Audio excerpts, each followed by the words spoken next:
The overarching strategy is to build a fund that will kind of live on for generations. It's not necessarily with the purview to build, a portfolio of rights to then exit over the course of the next, 5 years or whatever the case may be. It's rather to, have more of a long-term approach. And I think that also, would inform your thinking in terms of how you value the catalogs. This podcast is sponsored by Allfeed, a decentralized blockchain solution for the music industry. Produced by Amplitude Ventures, your partners in early-stage music tech. Catalogs are enigmatic vaults of music waiting to be unraveled. And with Yonas Aregai from Gold State Music, we satisfy our curiosity about how these collections work. What makes a catalog valuable? How do you keep its magic alive in a world of endless streams? All these are answered as we find the surprises beneath the surface. Hey guys, and welcome back to the Sound Connections podcast. Today we have Jonas in the studio. Welcome. Thank you. Thank you for having me. Jonas, I've been looking forward to this. We're going to talk about something that's really interesting, something that's been quite popular to talk about the last 6 years, and that is sort of IP rights acquisitions. And Jonas, for people who don't know you, who are you and what do you do? Yeah, I'm Jonas, born and raised in Oslo to immigrant parents from Eritrea.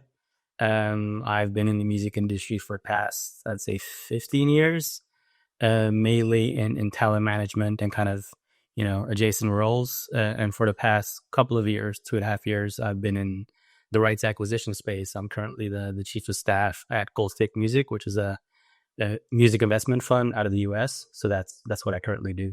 Amazing. And that's not like a small player per se. You guys have invested quite a bit over the last few years. So could you tell me a bit about Gold State Music? What do you do and like how much do you invest and what do you focus on? Yeah. So Gold State has been around for now close to 3 years. Started up in 2022. We focus on investing in music rights. So historical catalog across the ecosystem. So that could be publishing rights, master recordings, neighboring rights, producer royalties, and the whole spectrum, even NIL rights as well. And then the second side of our fund is investing in enterprises within the music space. So that could be platforms that, that shares or create services or products that, help the industry. So we would like to invest in those to help them grow. So not necessarily startups, but more so enterprises who have, a foundation and they're looking for capital to take the next steps in their phase. Amazing. We'll dissect both and but in order to set the scene, I think it's really interesting to understand sort of your journey because they're very interconnected. So maybe we could start with sort of your hands-on with experience from M.E.R. I don't know how to pronounce that. Is that English or Danish or Norwegian? M.E.R. Is that? Yeah, some say M.E.R group. Yeah, whatever. Explain your journey there because it's really interesting. It really relates to what you do now as well. Yeah. So prior to Gold State, I spent close to a decade at M.E.R Group or M.E.R Group. It's an independent music company, kind of full service music company that covers management, record label services, publishing, content creation and brand development, merchandise, studio services. So pretty much a full service music company, I guess, except the booking and the live component. Although they do live production and event management as well. I started there as a production manager and then kind of built my way up through the different components of the company and the concern basically, and ended up as GM and partner for the last, I'd say, 4 or 5 years of my stint there. And the company's based out of Norway with a very international focus, at least for the past 9-10 years. And flagship client there is Alan Walker, who I was proud to say that we helped kind of, build his career from a bedroom producer to a household name within the EDM scene or pop EDM scene, if you will. And what's really surprising about Alan Walker is I knew that he was big, but it was only a couple of years ago when I started looking at stats. And like Alan Walker might be much bigger than people think. Like in Norway, even though he's from Norway, like this is not his home market per se when it comes to streams and stuff. Could you tell me a bit about that journey with Alan Walker? Because it's very relevant to also the worth of what music can be worth later. Yeah, I'd say you're spot on in kind of your assessment. Somebody has said before in the industry that Alan is probably, the biggest artist you've never heard of, and obviously that's about to change. And he's done a lot of great work in terms of making sure that he takes the step into becoming a household name. And in a lot of places around the world he is, but you're right in terms of the numbers and the stats and the merits and the accolades. It may not necessarily match the actual kind of um the spotlight and the shine that he gets as far as his career, which is still fairly young as well, although he's been around for close to a decade. So yeah, it's I'd say down to a very sophisticated strategy that has been implemented since day one, really. And to your point as well, obviously it's a part of building value that can down the line be monetized by way of if you want to transact and sell your catalog, or if you want to maintain the rights but rather exploit them in a different way, it's obviously helpful. So yeah. Yeah, because he has now 50 billion streams. Is that correct? Or is it more? I'm pretty sure it's more. I'm obviously not as close to Alan, but I'd say it's probably closer to 100. Wow, and that's amazing. And this is very relevant for the talk we have today because I've talked with a lot of people about IP rights to the podcast, and there's one conversation that stands out, and it's for a person that I've known for many years, Ole Dreyer, who's the chairman of the Publishers Association in Denmark, and he just said, publishing is a penny business. But I think that goes to many different parts of the music industry. It's also master that it's a culmination of a lot of small incomes that just scales and scales and scales, and only really when you reach scale is when you see that huge opportunity. That's both the beauty and the downside of music. And when it comes into IP rights acquisition, that's obviously one of the most important things. Could you dissect for us, for Go's sake, for example, if you're looking at acquiring a catalog, what do you look for? What are the key metrics? Even the most basic ones, if you just dissect, why are you investing in things? Yeah, so in terms of the why, I guess the idea that was implemented by the founder, Charles Goldstuck, is to, bridge the worlds, I guess, of creative artistry and institutional capital in a way that kind of, honors the legacy of music while kind of maximizing its long-term value. And what we try to do through our growing portfolio of quality repertoire is trying to build like a dynamic platform that supports that sustainable growth of music IP across generation. And to your point of kind of, accumulating value, accumulating catalog. And I guess at the core of that, in terms of what we look for, is quality repertoire. I mentioned that earlier, and that obviously can be seen in the numbers, but in some cases that may not necessarily resonate in terms of the actual metrics, but there may be identifiable drivers that we think can have potential to grow down the line. So that's kind of the approach from us at a very high level. I guess in terms of the type of rights that we look for, we obviously have acquired a variety of different rights and a variety of different repertoire across genres and ages and territories, etc. But in terms of our sweet spot, I'd say we like and we feel like we can do well with active creator rights. So I would say, rights belonging to artists or songwriters or producers who have a fair bit of history and a catalog that they've built over years, but somebody who's still, active with, future output and current output. I think we do well with that. And we obviously also acknowledge that, as their future output starts to hit the marketplace, it would also benefit the catalog and vice versa in terms of how we exploit the catalog as well. Yeah. Yeah, obviously there's two different directions, generally speaking. There's like the evergreens that was, and the assets are not there yet but continues to be consumed. And then there's sort of these active catalogs or semi-active catalogs. Correct me if I'm wrong, and I'm sort of trying to get my pitch material back up from 6 years ago when I ran the startup that had this as a proposition. But the basics of IP rights really is what you would call the long tail. That, after a song is released, after some time, 18, 36 months, you have some sort of long tail income. And what generally happens is, as long as this is evergreen territory, so people who, it's really popular music, it steadily grows or are sort of stable-ish over time, which means it's a fairly predictable asset. Is that correct?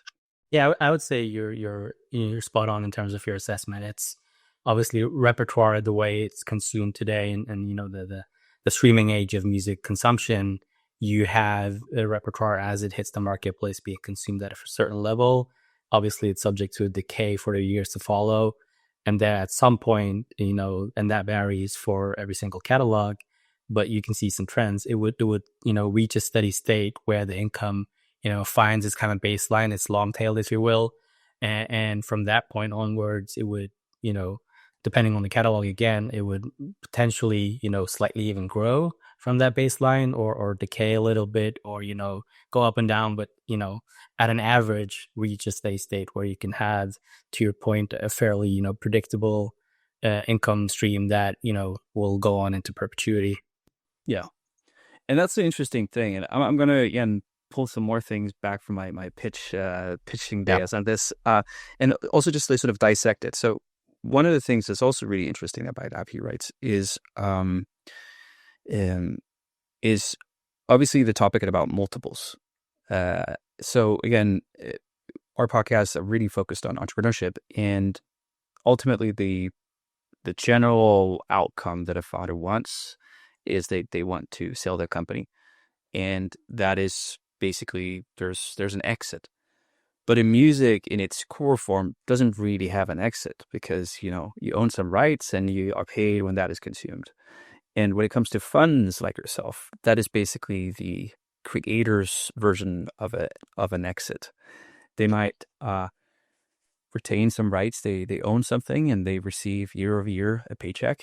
But that's not something they can just say, hey, let me get the next couple of years income and get it now if they want to invest in something or they want to, for whatever reason. But with IP rights acquisitions, you can.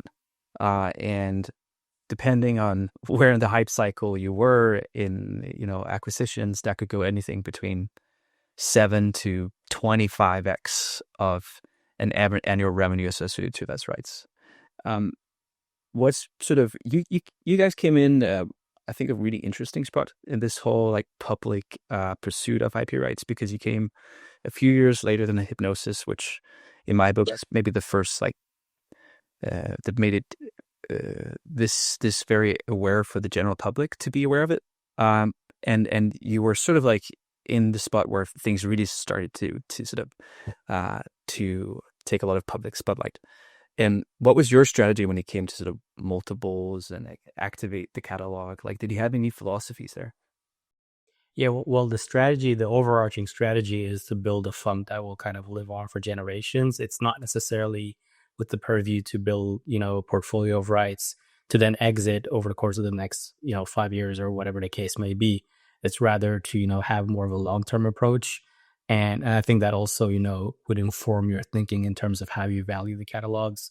Obviously, you have to look at it through a financial lens, but also in terms of, the quality of the repertoire you mentioned earlier, evergreens, but also kind of identifying what you think will be the evergreens of tomorrow, if you will. And you mentioned obviously, the multiples game or kind of the chase for the biggest exit, if you will, in the way you could think about an exit.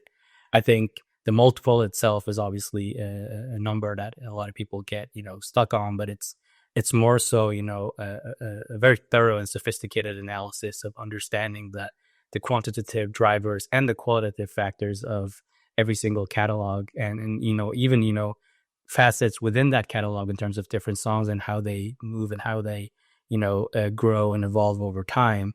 And I guess the multiple is kind of the output, the executive summary of that analysis, if you will. But there's so much that goes into the analysis of how you kind of reach catalog valuation. Yeah. Let's dissect that in 2 seconds because that's really interesting. But I do want to touch one point as well again, and I'm going to refer a lot back to Hypnosis because this is sort of where my last heavy research on the topic stops. So I'm very happy to talk with you now.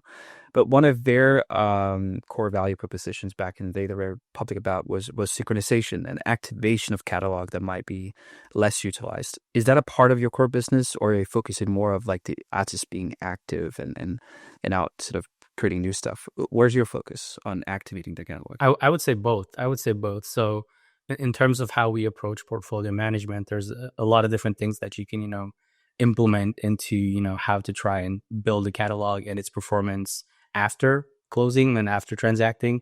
One of those things is, creatively looking at, sync and licensing and different usage of the music, still in line with the artist kind of, identity and brand and their values, if you will. And we can get back to that later.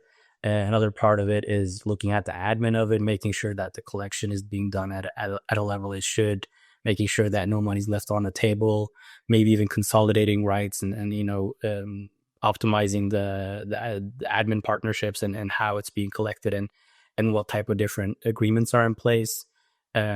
Maybe looking at, new output that could utilize the copyrights that you are in control of, whether it's by way of re-releases or interpolations or samples and those kinds of things. So there's a lot of different things, but yeah, sync obviously is a big part of that, and it's a very tangible lane as well.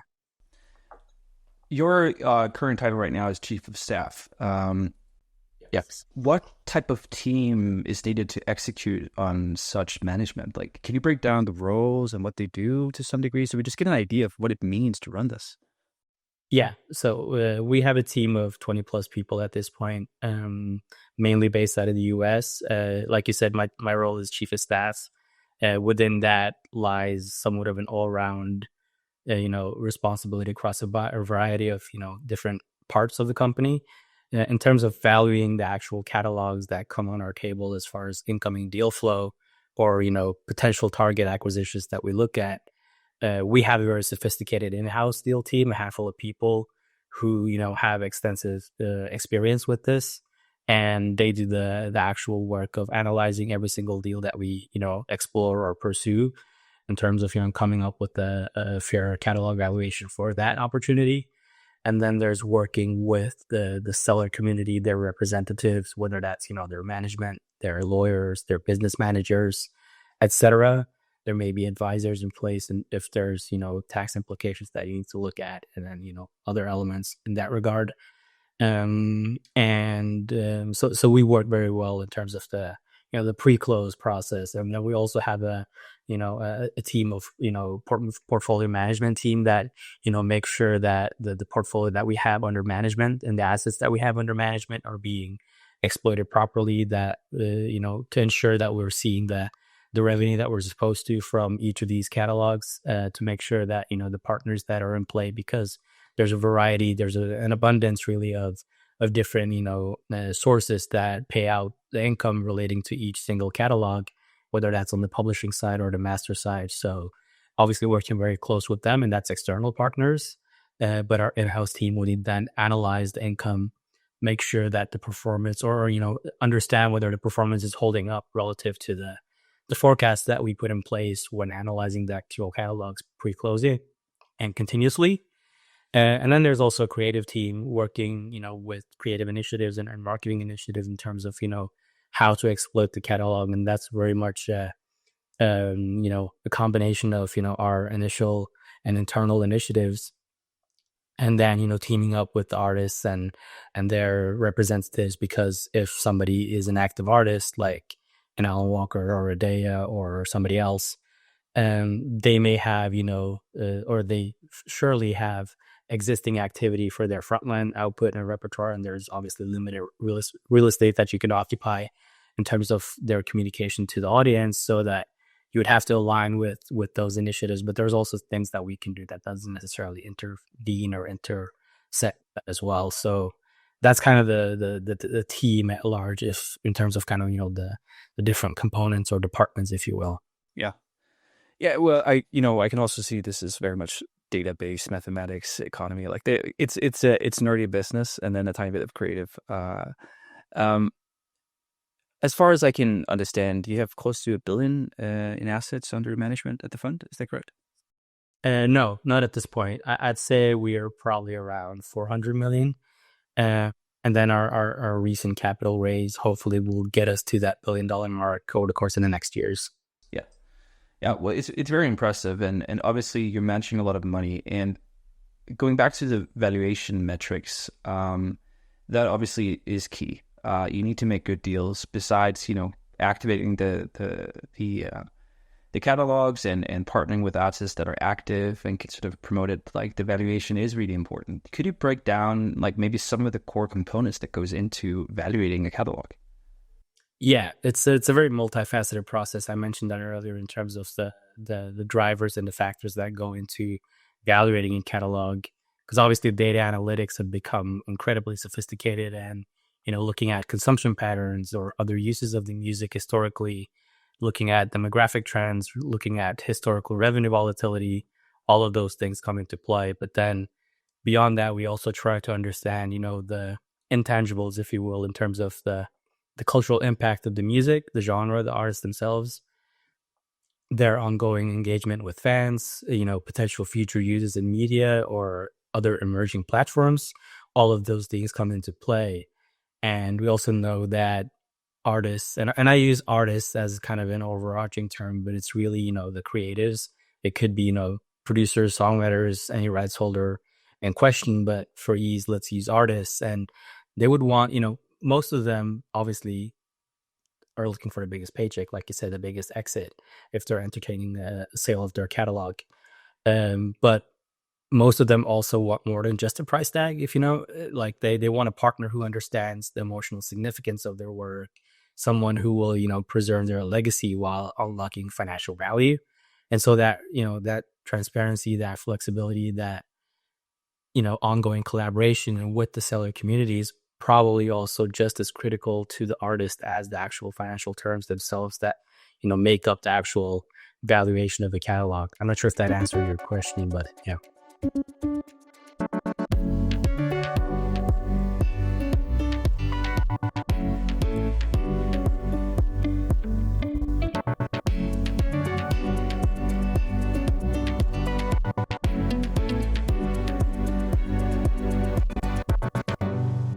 It definitely did. It's nerdy, but it definitely did. Because one of that's also the valuation of catalogs, how you price them, has obviously also been sort of in the media the last couple of years, also on the negative sides. Again, I'm just taking cases I know. Hypnosis has to some degree been a bit controversial. Like, the whole value proposition from their side is not so much that you need to have dividends that are like crazy. We're not looking at 20% year-over-year returns. We're looking at sort of much more modest. Oftentimes, I saw projections of 3 to 5%. And if you know a little bit about investment, that's not a great return on investment. And so why is music interesting? And one of the things that I found really interesting about this whole value proposition, and it differs a bit from fund to fund, but one of the most powerful statements about music is, I'll use some buzzwords though. It's a sort of diversified asset class, non-correlated to the general equity markets. What that basically means is it works differently than a lot of other things. Yeah. So music can make money in instances where other things don't. And Gold State Music, how big of a selling point is that to your LPs, the investors financing these acquisitions? Yeah, those buzzwords are pretty much the words I would use as well in terms of understanding why this as an asset class has become so predominant in the industry.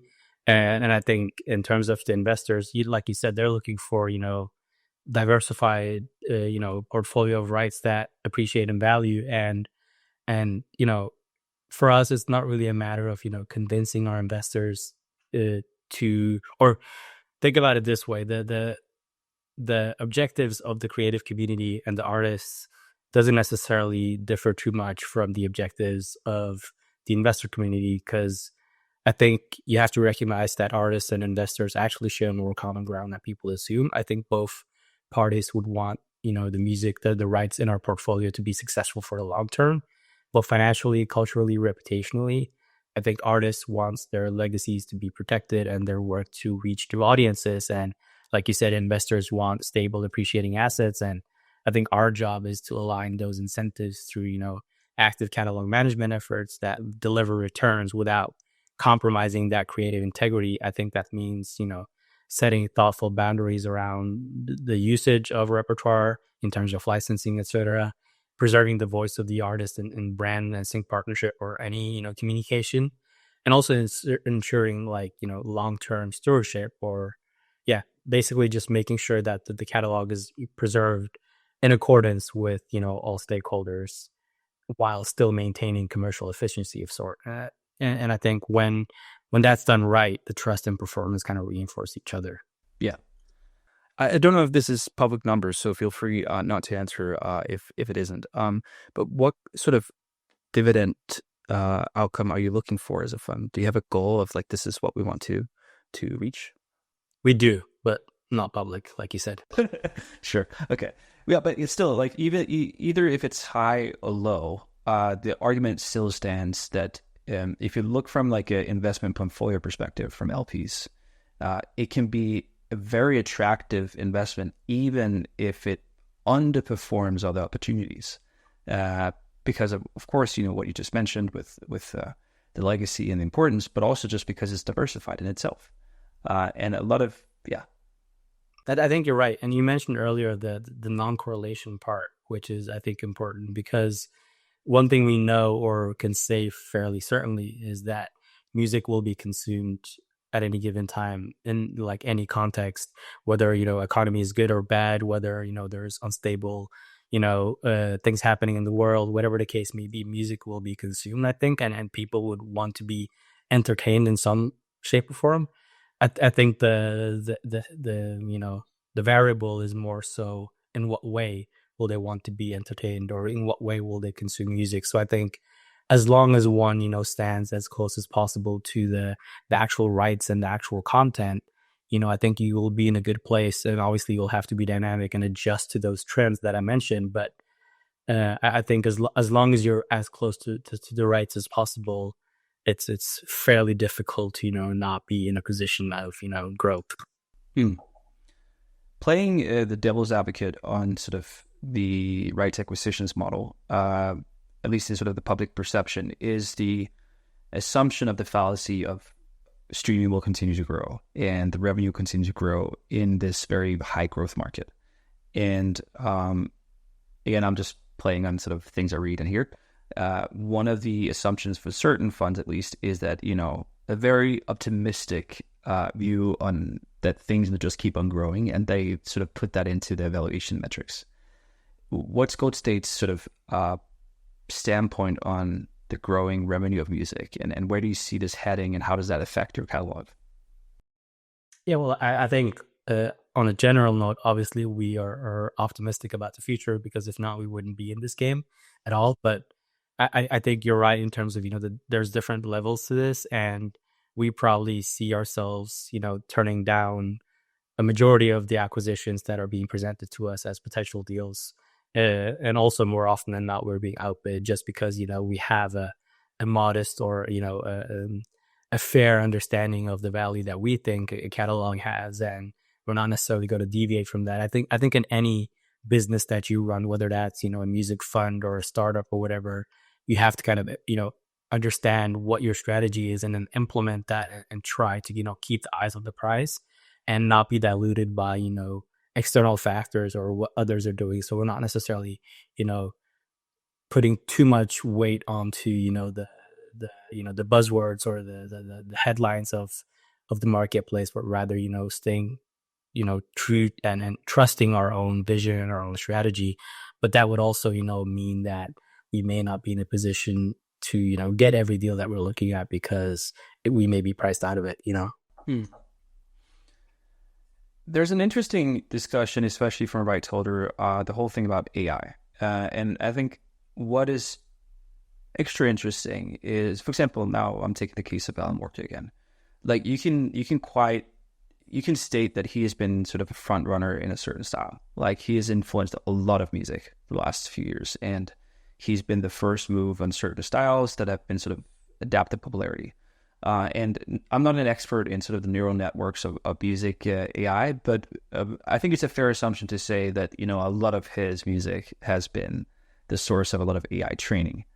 What's your position on that? Is that like a battle you're going into, or sitting on the sidelines? Like, what do you guys think about that? Yeah, this is a space that we follow fairly closely. We have people internally that are doing some extensive research on it, but I think the kind of the just emerging tech in general, but obviously AI in particular, you can't deny that it's reshaping the industry at a pace that I think far outstrips our current like frameworks in terms of regulation.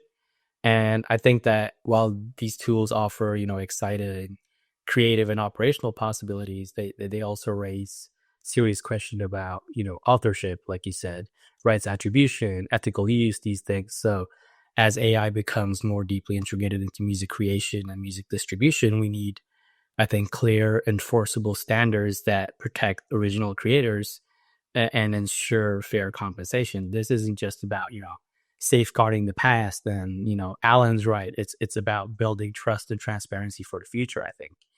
Governance, compliance, legislation, it needs to evolve to meet these challenges head on. Because I think without those things, artist independence and ownership risk being diluted by systems that were necessarily designed to account for the complexities of, algorithmic influence or synthetic content, if you will. Yeah. And one of the big discussions in tech, in music, is obviously how to use technology to down the line allocate, revenue from these services or this use to rights holders. One of the key technologies in question here, and I would just love to hear from your mouth and what you guys' thoughts on this, is sort of the use of technology like blockchain. Is that something that you see as a big part of this whole thing, or how are you pursuing the tech stack to sort of pursue all this money? Is there a particular direction in tech you're pursuing? Not necessarily. Obviously, we pay attention to all of it, and when we feel like there's a position that we can, effectively take on, we would do that. But I think it's also fairly early in terms of the life cycle of this new development and new technology taking its position in the marketplace. So I think there's definitely some cautious optimism, if you will, in terms of how this will influence our space, if you will.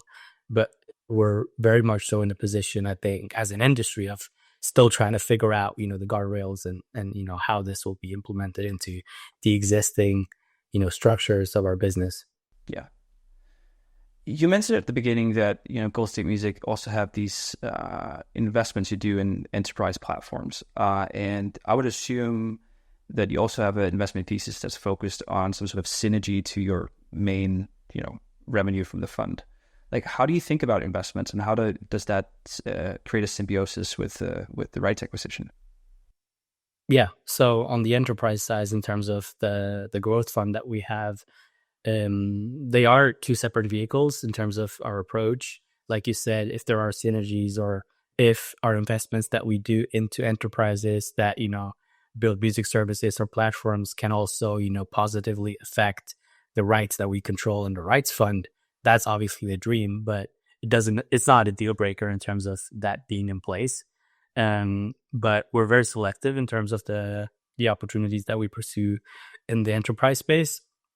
We haven't done more than a couple of investments since we started up in this avenue in terms of, investing into businesses and enterprises. But it's more so about, finding the companies, the platforms, the products, the services that we feel like, and the people, most importantly, that we feel like align with, our thesis as a whole. And then, maybe, trying to enable them to, unlock some further growth potential. Yeah. Does that also have a correlation between sort of the rights fund being an evergreen structure where you don't necessarily have a exit goal? Like, this is supposed to be a generational thing that brings dividends over time and sort of managing those rights. Like, does that have like a extra element that there's a potential like multiple upside from these investments, or like what's the mindset between those different models of operating two different funds? It definitely can be that. And it's not to say that the rights fund, we're not necessarily, saying that we're never going to, divest, but I think it's a matter of having just, an open-ended strategy that is, with an approach that's more long term than just, a quick fix or, a quick upside, because we think that, to preserve the value of music, it should have, a lens that's beyond just a transactional lens, if you will, and just a financial buy. And I think, having and owning rights over a longer period of time also, enables us to not necessarily be as stressed about, short term, fluctuations in the marketplace in terms of how financial instruments operate. Even though it's non-correlated, there are, movements in the marketplace at large in terms of business that, could affect our catalogs and the rights that we control. And if we think about it more of a holistic view in terms of longer time span, I think that enables us to, have more comfort in that our thesis, our valuation models, our forecast will hold up over time. This might be like a strategic perspective from you guys, so also feel free not to answer it. But like when you do evaluation of catalogs, how does the assumption that you can increase the multiple value if you were to divest at one point of the catalog play into evaluation? Like, is there an aspect, will this decrease in value if it were to sell it off, or will it increase in value? Is that a part of the whole valuation process? Yes, definitely. The short answer is yes, it's a part of our approach. Obviously, not going to go into how we think about our models, but to answer your question, yes, I can confirm that.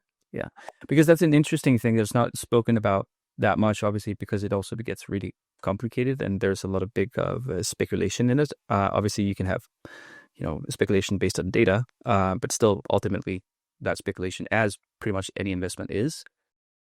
But that's maybe the unknown factor of a lot of these things. Like, again, you have some things that are pretty known, which is,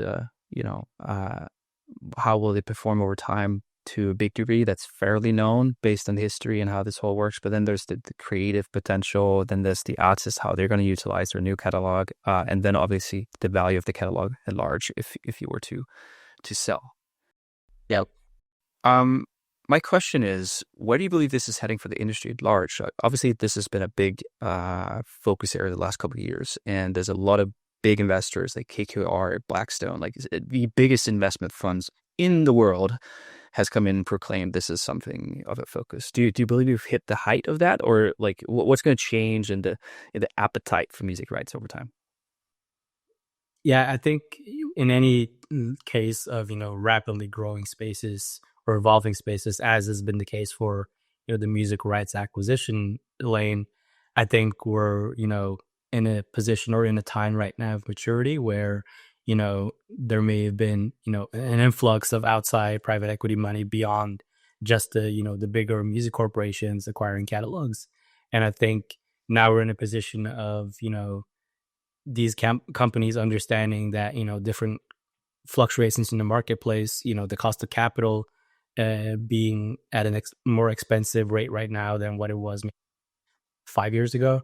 That obviously affects and influences how these buyers in the marketplace like ourselves think about things. But I think we're in a position of maturing right now, and that's probably going to be the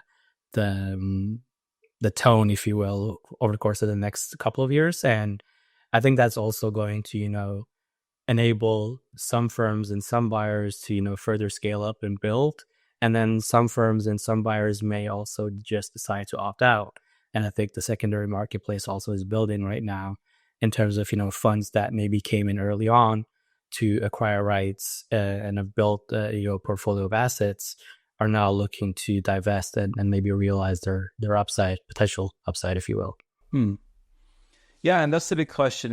And I'm not informed enough to make my own predictions. One of the things that I do feel like is really interesting now is, like, to some degree, asset purchase or acquisition of IP rights represents a part of the business that's very much about you've made it, which is great, and it has its own value proposition. And in reality, this has gone on for decades. It's not something new. Yeah, it's just the influx of PE money has been like the newish thing. But then obviously now the whole creator side is getting really interesting, where like the the monetization of work that has not yet reached evergreen status is really being strengthened. How do you believe that that affects like these sort of catalogs in the future, and how you might think about catalogs, how you might think about acquiring IP? Is that going to affect it at all? Or is that just a part of the ecosystem that embedders everything? I think it's a part of the ecosystem, yes. Obviously, as a buyer, you have a sweet spot in terms of the type of rights you look at, and in terms of, the younger rights that you mentioned, the age profile matters. I think some funds may focus solely on, legacy catalog repertoire that has reached a steady state a long time ago. And some funds may be in the business of acquiring strictly younger catalog that is still subject to, a steep decay in their revenue and performance, but that's obviously taking a bet on where you think that long tail that we talked about earlier will land, right? So I think it's just a matter of, different buyers and different market players kind of differentiating themselves in terms of how they approach things. Yeah, it's really interesting, and as I also hear from your answer, like, it's going to affect the ecosystem. It's unclear like how it's going to necessarily affect the top of the food chain. But one of the things that I think about, which is sort of interesting, and again, I don't know the answer, so I'm hoping to get some wisdom from you, is the whole thing with valuation of music. Obviously, a lot of the major labels went public the last 5 years, and that saw an upswing, down, like that's, when anything is public, you see those swings. And the big question is whether or not we have reached maturity across the music industry, and like that sort of high growth that was from the top of the food chain is sort of now declining, and a lot of the growth will come from the creator economy, or like these mid-section players. Do you guys have any like thoughts about that? Like, where are we as an industry when it comes to this sort of valuation of the whole thing? Yeah, I think that's obviously the $1 million question, and trying to understand that is a big part of our continued work. I think in terms of whether we've reached maturity or not, obviously the new model of consuming music is by way of streaming has now been around for a couple of decades, depending on which market you're in, and obviously most markets have rolled out streaming platforms as their primary consumption model for music. And as they continue to grow it and mature and sophisticate themselves in these markets, and infrastructures are building in emerging markets as well, I think that will help to continue the growth of music. And I think we talked about AI obviously, and putting in place legislation and regulatory framework that compensates the usage of copyrighted music.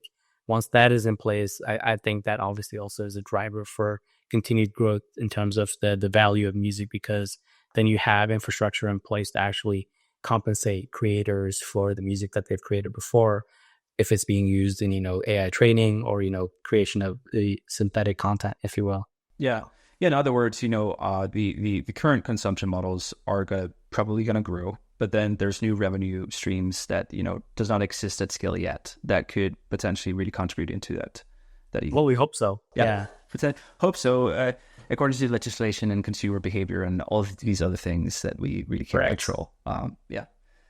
Well, great, Jonas. Well, it's been very informative for me, and I'm very happy that you want to spend your time explaining about Gold State and your mindset and IP rights at large. Like, I think one of the things that I hope about music as an entrepreneur that's been in this space for 12, 14 years, and now our venture studio is also present in many other industries. And let's be frank, like, we make so much more money other places than music, which wasn't my hope, but at the end of the day, there's bills to pay. But the perception of value of music, or the reality of value of music, rather, that's going to change. And I don't know from what angle. One of the things that I'm very bullish about is, for example, the growing economies. Particularly, I've mentioned this in a few podcasts. Nigeria is a great example, where there's a lot of export music right now. And obviously, the income level of Nigeria is significantly lower than other places in the world. So the impact of value rightfully attributed to these creators are incredibly high. And I hope that, together with consumer behavior over time, can basically make music worth more, and whatever parameter you want to look at that, worth more. And I guess that is what is really needed in my perception to make entrepreneurship in music interesting. We're still at a place where music, comparatively speaking, isn't that interesting unless you do models like you guys do, which is playing the financial markets game. And there is value there. No one can argue about that. But there's many other parts of music and utilizations of music or entrepreneurship in music that still isn't as good as that. Does that make sense? It makes total sense. It's obviously a big part of our strategy in terms of, we're always trying to honor the legacy of music and the value of music and maximizing its long-term value. And to your point of, the perceived value of music versus the actual value of music, it's really about maybe bridging that gap, if you will, so that, in the future, it's more in line. But to your point, I think it's definitely a room for growth there. And you mentioned, a couple of examples. The market example of Nigeria obviously is very interesting, and Nigeria obviously being at the forefront of some of these emerging markets, but there are so many others as well. And I think there's a lot of value to unlock in that, and that's something that we have, our eyes on as well. Amazing. Jonas, thank you for your time. It was a great episode. Thanks for having me.